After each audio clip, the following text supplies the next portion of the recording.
Oui,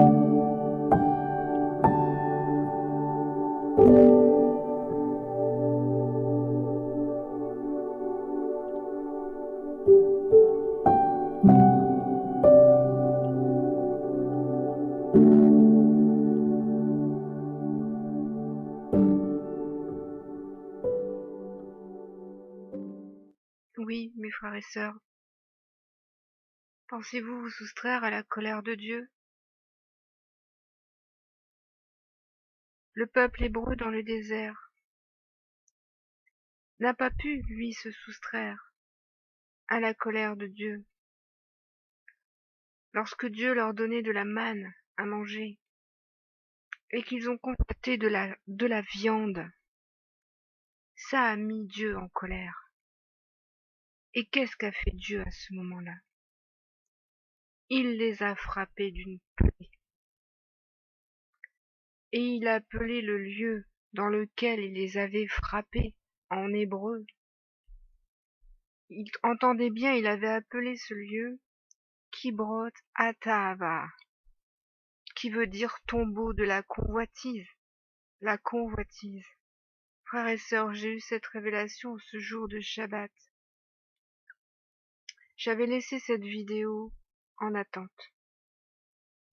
Je savais pour moi qu'elle n'était pas terminée et je sais qu'aujourd'hui donc je peux vous terminer cette vidéo. Car j'ai eu le reste de la révélation que le Père a bien voulu me donner. Gloire te soit rendue, Père. C'est une grande joie pour moi de pouvoir connaître ta pensée, même si cette pensée est une pensée de colère. Je ne cesse d'avertir le monde, les hommes, et aussi le peuple de Dieu même, que Dieu a étendu sa main pour frapper le monde d'une plaie,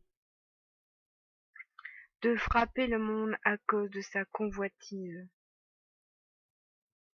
Car la convoitise n'est pas seulement dans le cœur des païens, elle est également dans le cœur de ceux qui se disent chrétiens.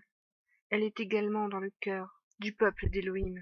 Et de nombreux enfants du peuple d'Élohim se sont détournés de lui à cause de la convoitise. J'en ai connu plusieurs qui aujourd'hui se sont détournés du Père à cause de la convoitise. Alors, je vais vous expliquer ce qu'est la convoitise. Ce qu'est la convoitise dans la parole de Dieu. Et ce que j'ai compris aujourd'hui de ce mot exactement. La convoitise, on le retrouve dans le mot hébreu tahava, qui est le Strong 8378. C'est exactement de ce mot qu'est sorti le mot utilisé dans Nombre 11:33, où il est dit « L'Éternel frappa le peuple d'une grande plaie, et il donna à ce lieu le nom de Kibroth Hattaava, tombeau de la convoitise. » Tahava, je sais pas si je le prononce bien, je vous préviens, je suis pas bonne en prononciation hébraïque, veut dire désir. Alors, quel genre de désir? Alors, il est question là, on parle bien des désirs, des souhaits, c'est-à-dire des attentes de notre cœur. Voyez? Quand on suit les attentes, les désirs de son cœur, c'est être victime des désirs de son cœur, c'est être victime de la convoitise charnelle. Alors les désirs du cœur, les désirs de la chair, nous poussent bien souvent à des désirs qui sont contraires à ceux de Dieu. Et on voit dans ce qui s'est passé au désert, que le peuple hébreu avait cette chance, cette grâce que Dieu leur donnait chaque jour, c'est de faire tomber la manne chaque jour pour qu'ils puissent s'en nourrir. Mais il semblerait que cette manne avait un très bon goût, on pouvait y faire des gâteaux. Eh bien, le peuple hébreu s'est lassé de ce que Dieu leur donnait. Ce peuple s'est lassé de cette grâce. Ils ont désiré autre chose. Ils ont voulu une autre nourriture que celle que Dieu leur donnait.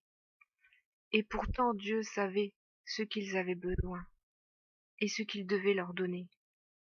Mais le peuple hébreu n'a pas accepté ni la volonté de Dieu, ni sa grâce. Ils ont fini par s'en détourner pour réclamer de la viande. De la viande. Ils ont même eu le désir de retourner en Égypte pour manger de la viande. Voilà pourquoi Dieu s'est mis en colère contre eux.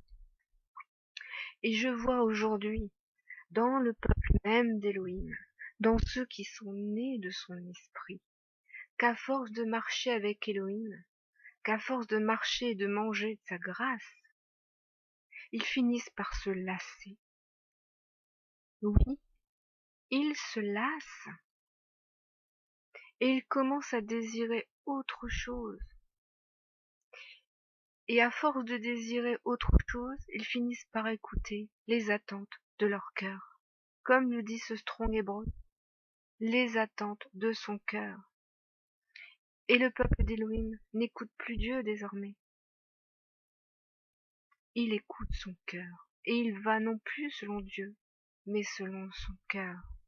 C'est ce que Dieu, le Père, m'a montré de son peuple ces derniers mois. Je ne dis pas qu'il est question de tous les peuples, mais que d'une partie du peuple. Vous voyez bien que dans les 10 vierges, il y en a bien 5 qui vont manquer d'huile, qu'ils auront perdu cette huile dans leur lampe. Donc 5 sur 10, c'est la moitié du peuple qui va se retrouver sans huile le jour où Yeshua reviendra. La moitié du peuple qui se sera détourné de la grâce pour aller selon les convoitises de son cœur, pour suivre les objets de leur désir. Alors Tahava prend sa racine dans Hava, le Strong 183, qui veut dire désirer, convoiter, vouloir. Et il est question de nourriture, de boisson et d'appétit corporel. Alors entendez bien, appétit corporel, ce sont les appétits de la chair. Suivez-vous aujourd'hui les appétits de votre chair ou suivez-vous les appétits de l'esprit? Est-ce que vous mangez de la viande ou est-ce que vous mangez du pain? C'est une question que je vous pose. On est justement durant la semaine des pains sans levain. Alors, est-ce que ce pain qui vous est donné vous suffit? Parce qu'il y a une chose que vous devez vous dire chaque jour, frères et sœurs. La grâce de Dieu me suffit. Dieu sait ce dont j'ai besoin. Et sa grâce me suffit.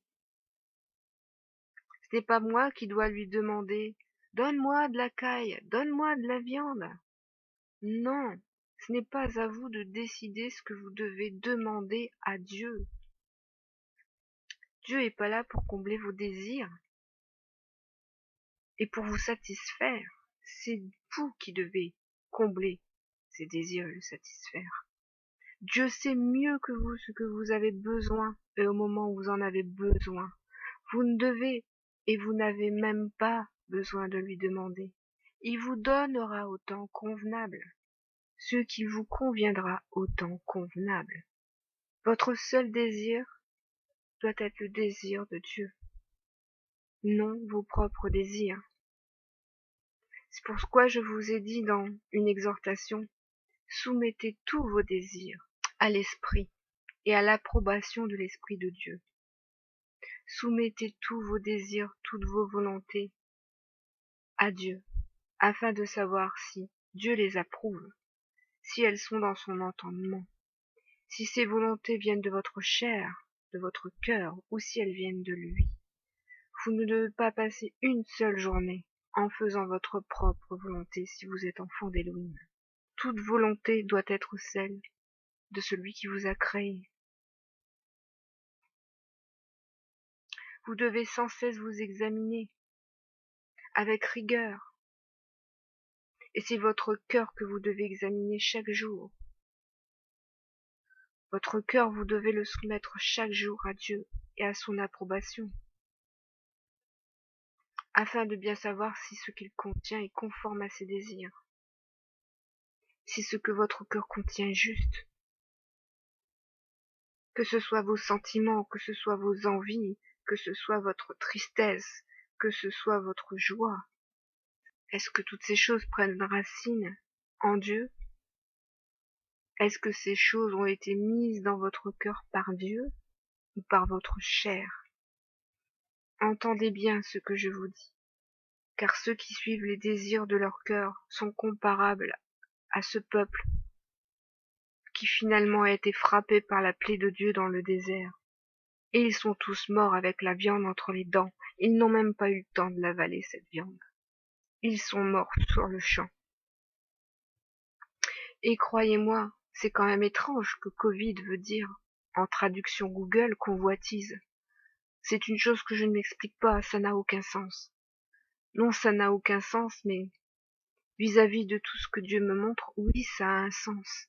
Ça a un sens. Et cela confirme que cette plaie, ce fléau, cette maladie qui frappe le monde, est un avertissement de Dieu pour tous les hommes, qu'ils soient païens ou chrétiens. C'est pour cette raison que cette maladie touche tout le monde, y compris les églises, car Dieu frappe selon sa justice. Même si certaines choses vous semblent incompréhensibles, ce n'est pas parce qu'elles sont incompréhensibles à votre entendement charnel qu'elles sont injustes, qu'elles ne font pas partie de la justice de Dieu. Croyez-moi, tout ce qui arrive en ce moment fait partie de la justice de Dieu. Dieu met le monde à genoux, afin qu'il se repente. Que ce soit aussi bien les païens, pour qu'ils se détournent des convoitises de leur cœur, de tout ce qui est matériel, parce qu'en ce moment Babylone est à l'arrêt, l'Égypte est à l'arrêt. Donc, la consommation est à l'arrêt. Les convoitises sont arrêtées de force par la puissance de Dieu. Si vous voulez bien voir la puissance de sa main qui s'est étendue sur le monde pour rappeler à tous qui est le puissant, qui peut par un seul geste, une seule parole, mettre fin à toute chose. C'est notre Dieu d'Israël. C'est le Dieu créateur tout-puissant. Et je vous l'affirme, par la puissance de l'Esprit que j'ai reçu de mon baptême, par la puissance de la volonté de Dieu qui se manifeste en moi pour vous parler. Craignez Dieu, prenez l'avertissement et cet avertissement très au sérieux. Ne luttez pas contre la volonté de Dieu, prenez garde à vos prières, prenez garde à ce que vous demandez à Dieu. Ne l'offensez pas en combattant contre lui. Ne faites pas cette erreur. Homme, femme, qui que vous soyez, retenez votre langue, examinez-vous, passez votre cœur au boisseau avant de prier Dieu en ce temps particulier. Que votre parole n'offense pas Dieu, que votre parole soit parfaitement dans la volonté du Très-Haut. Soyez tous bénis.